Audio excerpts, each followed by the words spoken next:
আশা করি সকলে ভালো আছেন।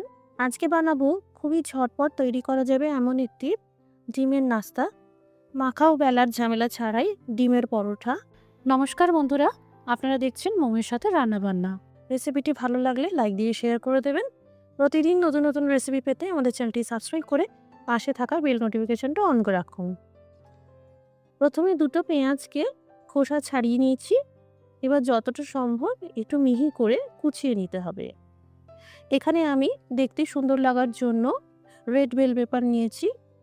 আপনারা এটা না পেলে সবুজ ক্যাপসিকাম দিয়েও বানাতে পারবেন। ক্যাপসিকাম দিলে খেতে ভালো লাগবে। যদি ক্যাপসিকাম হাতের কাছে না থাকে অল্প করে গাজর, বিনস, টমেটো যেটা ইচ্ছে দিতে পারেন। পরোটা বানাতে খুব বেশি সবজির প্রয়োজন হয় না, তাই সামান্য করে কুচিয়ে নিলেই হবে। দুটো কাঁচা লঙ্কাকেও কুচিয়ে নিলাম। এবার এই সব উপকরণ একটি মিক্সিং বোলে তুলে নিলাম। সামান্য করে ধনেপাতা কুচিয়ে নিলাম।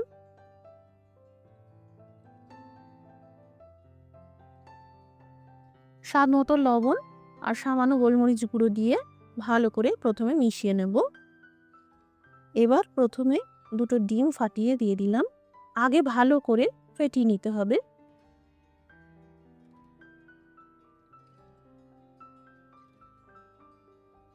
ডিম অনুযায়ী সবজির পরিমাণটা একটু বেশি লাগছে, তাই আমি আরও একটা ডিম দিয়ে দিলাম। আবারও ভালো করে ফেটিয়ে নেব। একটি পাত্রে নিয়েছি 200 গ্রাম ময়দা। চায়ের কাপের মাপ করে 2 কাপ হবে। একটা মুরগির ডিম ফাটিয়ে দিয়ে দিলাম। আপনার এখানে ময়দার পরিবর্তে আটার ব্যবহারও করতে পারেন। আটা ময়দা যে কোনো একটা দিয়েই করা যাবে। সামান্য লবণ আর সামান্য করে চিলি ফ্লেক্স দিয়ে দিলাম। প্রথমে ভালো করে মিশিয়ে নেব। এবার অল্প করে দুধ দিয়ে দিয়ে মিশাতে থাকবো। এখানে আমি নর্মাল রুম টেম্পারেচারে রাখা দুধের ব্যবহার করেছি। বারে বারে অল্প অল্প করে দুধ মেশাচ্ছি, যাতে ব্যাটার খুব পাতলা না হয়ে যায়। খেয়াল রাখবেন এই ব্যাটার যেন খুব মসৃণ হয়, কোনো দলা না থাকে।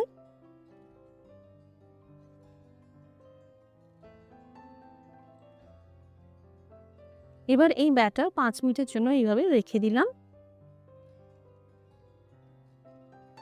এই দেখুন ব্যাটার খুব স্মুথ তৈরি হয়েছে।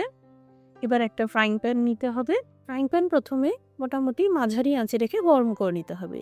1 চামচ তেল এইভাবে ব্রাশ করে নিলাম। এবার 1 হাতা ব্যাটার আস্তে করে ঢেলে দিলাম। হালকা হাতে ব্যাটার ছড়িয়ে দিলাম। এখানে একটা টিপস বলে রাখি, ব্যাটার ঢালার সময় আঁচটা একদম কম রাখবেন আর চেষ্টা করবেন ফ্রাইং প্যান যাতে খুব পুরন্ত গরম না থাকে, কারণ ফ্রাইং প্যান যদি পুরন্ত গরম থাকে এই ব্যাটার ঢেলে ছড়াতে একটু অসুবিধা হবে। বারে বারে উল্টে পাল্টে ভেজে নিতে হবে। 2 দিকটা যখন ভালো করে ভাজা হয়ে গেল তখন পরোটা সরিয়ে রাখতে হবে। এবার আরও 1 চামচ তেল দিয়ে গরম করে নিতে হবে। এবার এই ফাটানো ডিমের মিশ্রণ কিছুটা ঢেলে দিতে হবে, পুরোটা নয়। একটা পরোটার জন্য যতটা দরকার ততটাই ঢালতে হবে। ডিমের মিশ্রণ ঢালার পর ডিমের মিশ্রণ কাঁচা থাকতে থাকতেই পরোটাটা রেখে দেবেন, তাহলে ডিমের মিশ্রণ পরোটার সাথে আটকে যাবে। এবার আরও একটা ভেজে নেব ওই একই পদ্ধতিতে। ব্যাটার ঢালা ও ছড়ানোর সময় লো ফ্লেম রাখবেন সব সময়। প্যান অত্যধিক গরম থাকলে কিন্তু পরোটার ব্যাটার দেওয়ার পর ছড়ানোর সময় আটকে যেতে পারে, ছিঁড়ে যেতে পারে। এদিকটা একটু খেয়াল রাখবেন। এইভাবে ডিমের সাথে পছন্দসই সবজি দিয়ে এই নাস্তাটা আপনারা বানাতে পারবেন।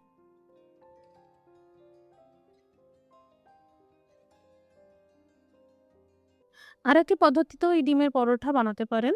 প্রথমে প্রথমে তেল গরম করে ব্যাটার ঢেলে পরোটা ভেজে নিতে হবে। তারপর আরেকটু তেল দিয়ে ডিমের এই ফ্যাটানো মিশ্রণটা দিয়ে দিতে হবে আর তার উপর পরোটা আস্তে করে রেখে দিতে হবে।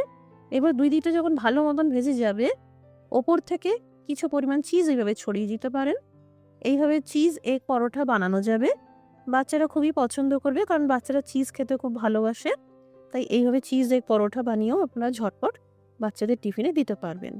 তৈরি হয়ে গেল খুবই ঝটপট মাখা বেলার ঝামেলা ছাড়াই ডিমের পরোটা। হঠাৎ করে সন্ধ্যা বা বিকালের নাস্তায় ভালো কিছু খেতে ইচ্ছে করছে বা হাতে সময় খুবই কম, এইভাবে ডিমের পরোটা বানাতে পারেন। খুব দারুণ টেস্ট হয়। বাড়িতে বানালে আমাদের কমেন্ট করে জানাতে পারেন কেমন তৈরি হলো। আজকের রেসিপিটি দেখার জন্য অসংখ্য ধন্যবাদ। সবাই ভালো থাকুন, সুস্থ থাকুন।